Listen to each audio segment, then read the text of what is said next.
ঠান্ডা কিন্তু বেশ ভালোই পড়ে গেছে। শীতের দুপুরে ধোয়া ওঠা গরম ভাত সঙ্গে হাঁসের ডিমের কষা খেতে অপূর্ব লাগে।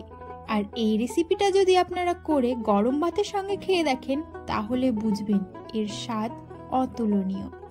গরম ভাত কিংবা রুটি সবকিছুর সঙ্গেই ভীষণ ভালো লাগে। তাহলে একদম শেষ পর্যন্ত আমার সঙ্গে দেখতে থাকুন। প্রথমে আলু আর ডিমটাকে ভালোভাবে সেদ্ধ করে নেওয়া হলো। আর নেওয়া ছিল জিরে, পেঁয়াজ, রসুন, আদা। আলু ডিমটা সেদ্ধ হয়ে গেলে ভালোভাবে এগুলোর খোসাগুলোকে ছিলে নেওয়া হলো। তারপর ডিমটাকে এইভাবে করে হালকা হালকা একটু একটু করে কেটে নেওয়া হচ্ছিল, যাতে মশলাগুলো ঠিকঠাকভাবে ডিমের ভেতরে ঢুকে যায়। এইদিকে কড়াইটা গরম হলে তেল দিয়ে তার মধ্যে হলুদ গুঁড়ো, লবণ দিয়ে ডিমগুলোকে ভালোভাবে ভেজে নামিয়ে নেওয়া হলো। ডিমটা ভাজা হয়ে গেল। এবার কড়াইয়ে আরেকটু তেল দিয়ে তার মধ্যে ফোড়নে দিয়ে দেওয়া হলো এলাচ, লবঙ্গ, দারচিনি, তেজপাতা আর শুকনো লঙ্কা। আর দেওয়া হয়েছিল গোটা জিরে। তারপর সেদ্ধ করে রাখা আলুগুলোকে তেলের মধ্যে দিয়ে ভালোভাবে ভেজে নিতে হবে। সেই জন্য দিয়ে দেওয়া হলো স্বাদমতো লবণ। আর একটা টমেটো ছিল গোটা, সেই টমেটো, পেঁয়াজ কুচি করে রাখা ছিল পেঁয়াজ কুচি, আর সামান্য পরিমাণে দেওয়া হলো হলুদ গুঁড়ো আর চিড়ে রাখা কাঁচা লঙ্কা। এবার আলুটাকে ভালোভাবে ভেজে নিতে হবে বেশ কিছু সময় ধরে।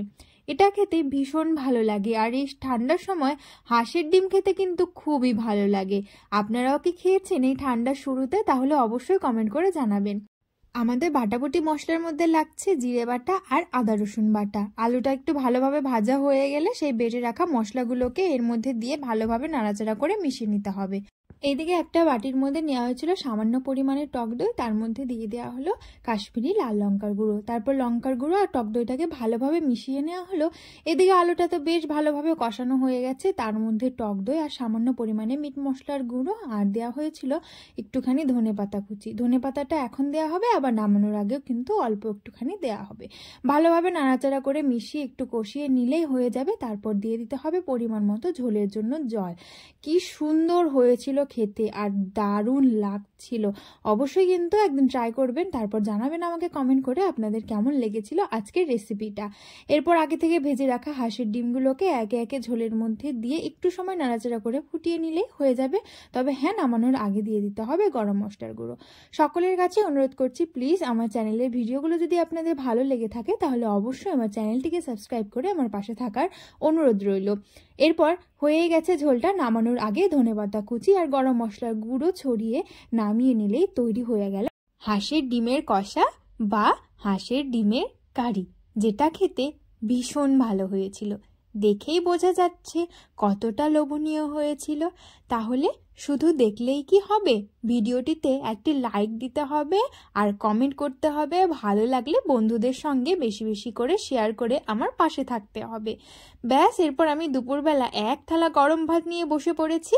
তারপর এরকম মস্ত বড় একটা হাঁসের ডিম আর সুন্দর করে ভাতের সঙ্গে একটু ঝোলটা মেখে নিয়ে একটা আলু ভেঙে খেয়ে নিয়েছিলাম। ভীষণ ভীষণ ভীষণ ভালো লেগেছিল। তবে আপনারা চাইলে ভাত বা রুটি যে কোনোটার সঙ্গেই খেতে পারেন। আর ডিমের ভেতরেও বেশ সুন্দরভাবে মশলাগুলো ঢুকে গিয়েছিল, খেতে দারুণ লাগছিল। আর এরকম বড় বড় সাইজের হাঁসের ডিম খেতে তো বেশ ভালো লাগে।